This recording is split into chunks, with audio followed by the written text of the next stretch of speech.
Mi Hailam selalu kita makan dekat kedai Tom Yum. Apa kata kita masak sendiri kali ni? Sediakan satu periuk yang besar macam gitu dan kemudian kita masukkan air, panaskan betul-betul dan kemudian kita masukkan mi untuk kita celur. Kacau bayi dia sebati, dah cantik dah, agak-agak lembut sedikit. Kita dah boleh angkat dan toastkan mi tu. Potong sebiji bawang merah nipis-nipis. Ni dia untuk tumis nanti. Kena ada bawang merah, barulah wangi dan sedap mi tu nanti. Bawang putih pun kita pakai dalam 2 ulas. Kita ketuk ataupun lenyek dia macam tu. Dan kemudian kita cincang dia halui-halui. Ni bukan apa, nanti kita nak tumis senang kan. Kalau tak ada orang makan seketul-setui, potong steam dia. Yeah. Dan kemudian kita potong tomato. Belah lah ikut suka. Kalau boleh belah 4 ke, belah 8 ke, belah 6 ke, ikut korang lah. Macam saya sebelah 6 pun dah cukup dah. Dan kemudian kita potong sepohon sawi. Sudahlah cukup. Sepohon sawi dah pun cukup dah. Tak payah pakai banyak. Kita potong dia punya batang dulu. Dan kemudian kita potong dia punya daun. Lobak merah pun kena ada juga. Barulah dia nampak colourful sikit kan. Lobak merah ni kita belah 2 dan kemudian kita potong dia macam tu. Nampak cantik. Berwarna-warni mi Hailam kita nanti. Dan kemudian kita potong juga fish cake nipis-nipis macam gitu. 2 batang dah cukup dah. Sesuai lah dengan mi yang kita gunakan tu. Sepaket mi kan. Tak payah nak banyak-banyak sangat. Dan kemudian kita potong ni dia. Anak jagung 2 batang macam gitu pun dah cukup dah. Tak payah nak banyak-banyak sangat. Dan kemudian kita nak buat apa? Kita potong lah ataupun kita hiris sotong. Ya, sotong ni kita pakai lebih kurang dalam 2 ekor pun dah cukup dah. Nak tambah udang sedikit pun boleh juga. Macam saya tambahkan isi ayam. Untuk menaikkan lagi rasa lemak-lemak manis kuah mi Hailam tu. Isi ayam pun kita potong dia lebih kurang nipis-nipis macam gitu pun boleh dah. Ikut suka lah. Kalau nak cincang-cincang pun boleh juga. Tapi nanti hilang, tak nampak langsung dalam kuah tu nanti.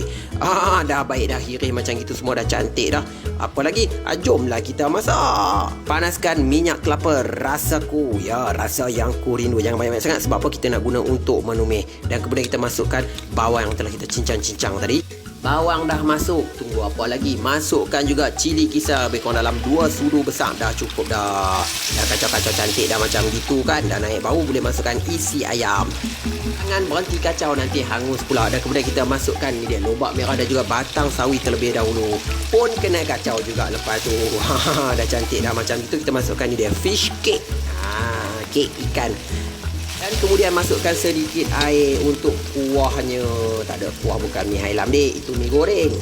Kacau bagi dia sebati betul-betul. Kita masukkan sos tiram rasaku. Masukkan sedikit sos cili dan juga sos tomato. Jangan banyak-banyak. Lebih kurang dalam satu sudu pun dah memadai. Ya, lepas tu jangan lupa tuangkan sedikit kicap manis rasaku untuk menaikkan lagi warna dan juga rasa pada kuah mi Hailam kita. Kacau bagi dia sebati. Dah cantik macam gitu. Dah boleh dah kita masukkan udang. Boleh masukkan juga sotong yang telah kita hiris tadi. Kan saya cakap kalau ada udang lagi sedap kan? Betul tak? Dan masukkan juga ni dia anak jagung. Untuk menambahkan lagi warna pada mi Hailam kita. Nampak cukup menarik. Dan masukkan sedikit tepung jagung yang telah dibancur dengan air. Dan kemudian kita kacau sampai dia betul-betul pekat, likat, melekat. Dan kita masukkan ni dia tomato yang telah kita hiris tadi. Wow. Bau dia memang tak boleh tahan. Cukup menyelerakan. Dan kemudian kita boleh masukkan juga sawi yang telah kita potong-potong tadi. Jangan nak biar saja sawi tu. Tak masak pula nanti. Jom kita cuba cedok. Tengok kuah ni, tengok pekat elok tau. Cantik kuah dia. Elok dah. Dah elok macam itu. Boleh masukkan mi. Dan kita masak sekejap dengan mi tu. Dah cantik elok dah. Mi pun dah masak elok dah dalam kuah mi Hailam kita tu. Dan kita boleh angkat dan hidangkan di dalam pinggan. Cedoklah kuah sikit, tuang atas mi tu. Kering sangat nanti orang ingat mi goreng. Kemudian kita boleh letak cili merah cantik-cantik atas tu dan juga bawang goreng. Cukup menyelerakan. Jangan tengok saja, kena cuba resipi yang cukup mudah ni.